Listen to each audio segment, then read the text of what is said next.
म्युझिकच्या one man शोसाठी आम्ही एक शब्द कॉइन केला होता की VMW. जसं BMW कार फेमस आहे ना, त्याच्यावरून आम्ही त्या ट्यूनवर VMW, V for voice, M for music आणि W फॉर वर्ड्स, शब्द. म्हणजे VMW एकाच माणसाचे. असं करता येतं. म्हणजे व्हॉइसही आपलाच, म्युझिक म्हणजे चालही आपण दिलेली, आणि वर्ड्स, शब्द हे आपले जसे असतील तसे.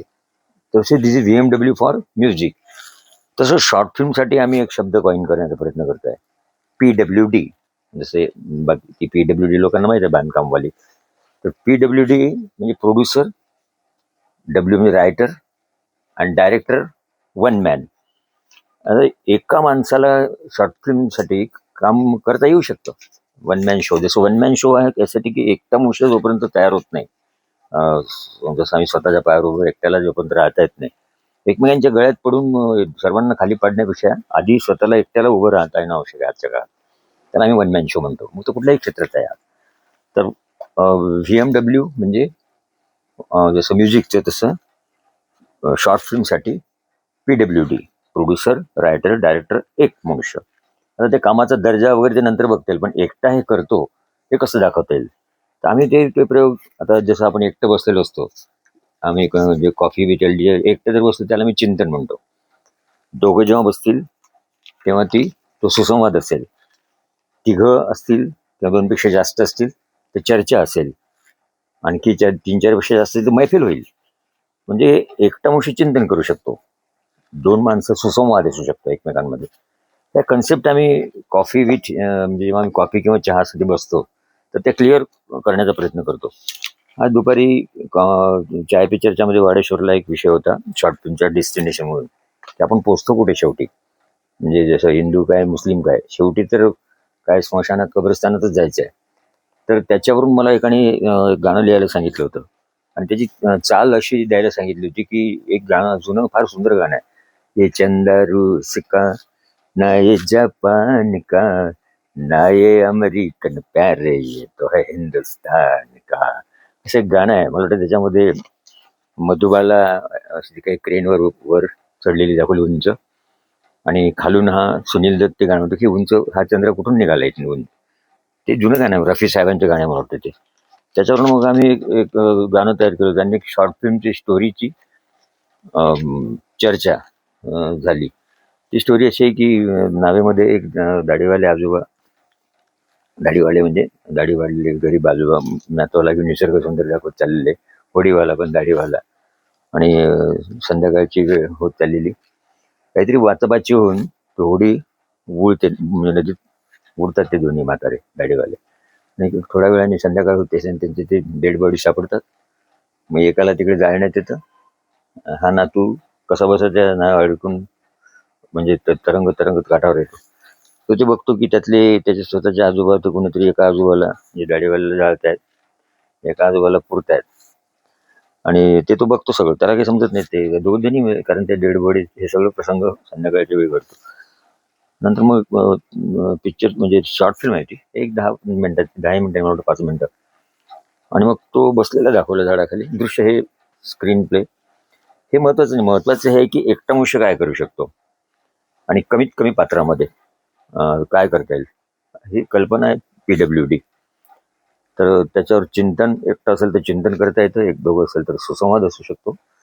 म्हणजे थोडक्यात आम्ही दाखवण्याचा प्रयत्न करतो की एकट्या माणसाला आजच्या काळात बरंच काही करता येऊ शकतं जर ठरवलं तर कलाक्षेत्रामध्ये. जसं स्टँडअप कॉमेडीज आजकाल छोट्या ग्रुपमध्ये कार्यक्रम होतात, कॅफे पीटरमध्ये किंवा एखाद्या 5 स्टार हॉटेलच्या ऑडिटोरियम हॉल, छोट्याशा हॉलमध्ये, सेमिनार हॉलमध्ये किंवा. तर या काळात वन मॅन शो म्हणजे जसं सोलो वादन असतं म्युझिकमध्ये, झकीर हुसेन एकटा जरी असला तरी तो कार्यक्रम रंगवू शकतो. आणि मग दुसरा तिकडे संतूर वादक असेल तर तो पण एकटा, आणि मग दोघं जेव्हा असतात तर ही कल्पना आज फार महत्वाची आहे. म्हणजे दोघंही कमजोर आहेत आणि एकत्र आल्यानंतर एकीचे बळ वगैरे तो जमाना आज नाही आहे. एकीचे बळ हा वेगळा विषय आहे, ते जुनं झालं. आता एकट्याचे बळ आधी तुम्हाला सिद्ध करावं लागेल, that is one man show.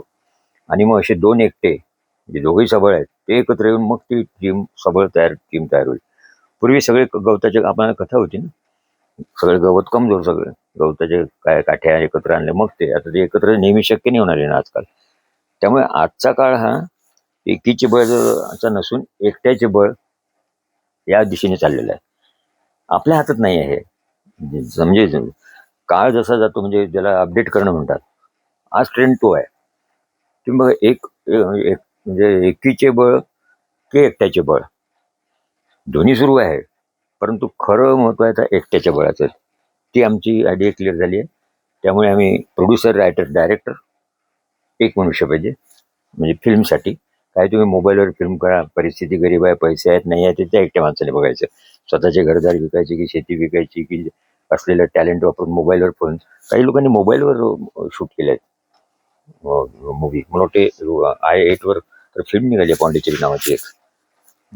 आणि हे अशा जग मी 2-3 मिनिटाची एक फिल्म बघितली, शॉर्ट फिल्म ब्लॅक होल नावाची. ती अगदी छोट्याशा घरात ऑफिसमध्ये शूट केलेली. थोडक्यात एकट्या माणसाला बरंच काही करता येतं आजच्या काळात. ती थीम आहे. म्हणजे तो आमच्या चर्चेचा विषय आहे की एकट्याला काय काय करता येईल. जसं आपण चित्र काढू शकतो व्हिज्युअलवर, कॉमेडी, स्टँडअप कॉमेडी असू शकते, एकपात्री प्रयोग असू शकतात, पण ते खूप पॉवरफुल पाहिजे. म्हणजे त्याचं प्रेझेंटेशन म्हणा किंवा त्याचं कंटेंट म्हणा, ते मात्र अत्यंत आवश्यक आहे.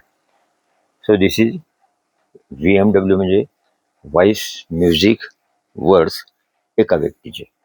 आणि फिल्म जर असेल शॉर्ट फिल्म तर PWD, प्रोड्युसर, रायटर, डायरेक्टर एक व्यक्ती. सध्या आम्ही द डेस्टिनेशन नावाची शॉर्ट फिल्मची चर्चा सुरू आहे, ज्याच्यामध्ये 2 दाढीवाले मरतात, एक जण स्मशानात जातो, म्हणजे ज्याला पुरतात एकाला एकाला जाळतात. गाण्याचे बोल असे आहेत, ते ते शब्द एक चुकला होता त्याच्यामध्ये. एकाने मला सांगितलं की हिंदू स्मशान म्हणजे त्यांना पुरत नसतात ना, तर तो शब्द करेक्ट करून मग आता आम्ही ते तयार केलं. ते जे शॉर्ट फिल्मचं गाणं होतं ते चेक मला फार, आमचे मित्र खूप म्हणजे ब्रिलियंट आहेत.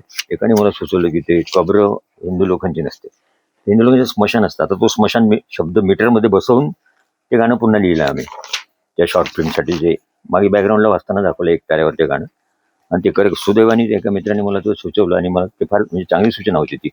आम्ही त्यातला एक आखिरी शब्द काढून ते गाणं पुन्हा करेक्ट केलं. आणि ते गाणं असं लिहिलं मग, ना हिंदुस्तान के ना पाकिस्तान के. अर्थात ही चाल नाही आहे त्याच्यामध्ये, ते एकताऱ्यावर वाजवलेलं आहे गाणं. हे मीटरसाठी आम्ही त्या जुन्या गाण्याची चाल घेतली. आता मीटर ते ठेवलेलं आहे, आता त्याची चाल कदाचित बदलेल. ना हिंदुस्तान के ना पाकिस्तान के, हम सब यात्री यारो स्मशान कब्रस्तान के. तो स्मशानच्या जागी आधी आखिर शब्द, आखिर कब्रस्तान के. एकाने सांगितलं की कब्रस्तान हिंदूंचं नसतं, हिंदूचं स्मशान असतं. अगदी बरोबर आहे. त्यामुळे आम्ही त्या मीटरला न डिस्टर्ब करता ना हिंदुस्तान के ना पाकिस्तान के, हम सब है यात्री यारो स्मशान कब्रस्तान के.